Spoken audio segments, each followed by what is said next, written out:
Энэ хуулийн төслийг нөгөө хэлэлцээгээд орж ирж яхад нь би бас саналаа хэлж ирсэн юм а. Цогтбаатар гişүн уучлаарай. Би таныг энэ хуулийн төслөө татаж авчааш л гэж ингэж хүсэж байгаа.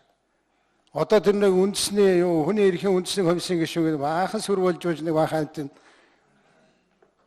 сонгол гаргаад таныг ажиллаа хий гэсэн шүү дээ. Одоо надад тэр Чимгээгийн ах Хөрлбат гэдэг хүнээс ирсэн өргөдөл байна. Содном Даржаагийн ээжээс ирсэн өргөдөл байна. Та нар ажиллаа хийл да. Одоо дахиад яагаад нэг ийм хачин хүүл бариад ингээд байгууллага яриад дахиад 7 хүнтэй нэг юм ингээд байгуулна юм яваад байгаа юм бэ? Хизээ ажиллаа хийх юм бэ? Ийм хачин лобби юм яриад би одоо таны хуулийг дотор талд нэгээ би нэг үрчлэн уншлаа.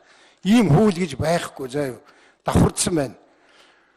Аливаа хэлбэрээр эвлэлд нэгдэх төрийн бус байгууллага, столбо бүлэг нэгдэл байгууллага тэдгээр үйл ажиллагаанд оролцох юм чи үндсэн хуулиараа бүгдээр нээлттэй л байгаа шүү дээ. Хүний эрх хэрэгчлээ хамгаалах зорилгоор тайван жагсаал цуглаан санаачлан зохион байгуулах оролцох мэдээлэл түгээх нээлттэй л байгаа шүү дээ.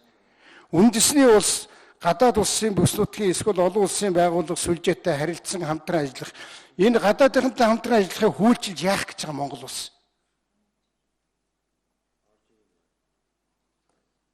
Ингээд энэ дотор байгаа юмнууд чинь бол тэртээ дөрвөн үндсэн хуулиар олгочихсон эрх байна. Би одоо өөрийгөө ч гэсэн би хүний эрхийн дэд хоронд орсон би хүний эрхийн хамгаалагч гэж боддгийн. Тэгээд энэ дотор та нар нэг хэсгийг аваад хүний эрхийн хамгаалдаг, нөгөө хэсэг нь хамгаалдаггүй хэсэг болоо хувирах юм уу? Энэ концепцийн хувьд бол явахгүй хууль байгаа маа. Энийг татаж авал да. Одоо ингэж Монгол улсын нутаг дэвсгэрээс гадаад иргэн харьяалгүй хүнийг албадан гаргах тохиол тухайн этгээдийн хүслээр уулзах зөвлөгөө өгөх туслах ийм хууль байд юм уу? Гэхдээ яхаараа ийм үйл ажиллагаануудыг ингээд тусад салгаж аваад хүлчлээд яваад байгаа. Цахим мэдээллийг нууцлан хэлбэрээр солилцох боломжтой байх, цахим мэдээллийн нууц хуулиасаар үеч бүгдээрээ ингээд нэг хуулинд байгаа юмнуудыг авчраа бичээд байна шүү дээ. Тэгэхээр би одоо Цогтбаатар гишүүнээ хэдүүлэн жаахан ажил хийе энэ улс орондоо жаахан бодиттой юм хийе.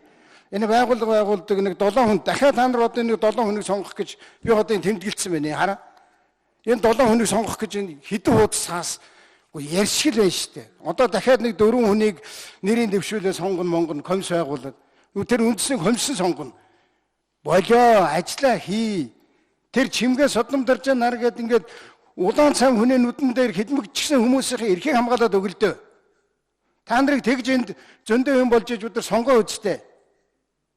Дахиад юу хороо мороо вэ? Одоо болооч. Дахиад хүмүүсийг ялгуурлан гадуурхаад байх юм. Хэн нь хүний эрхийг хамгаалдаг, хэн нь хүний эрхийг хамгаалахгүй байгаа.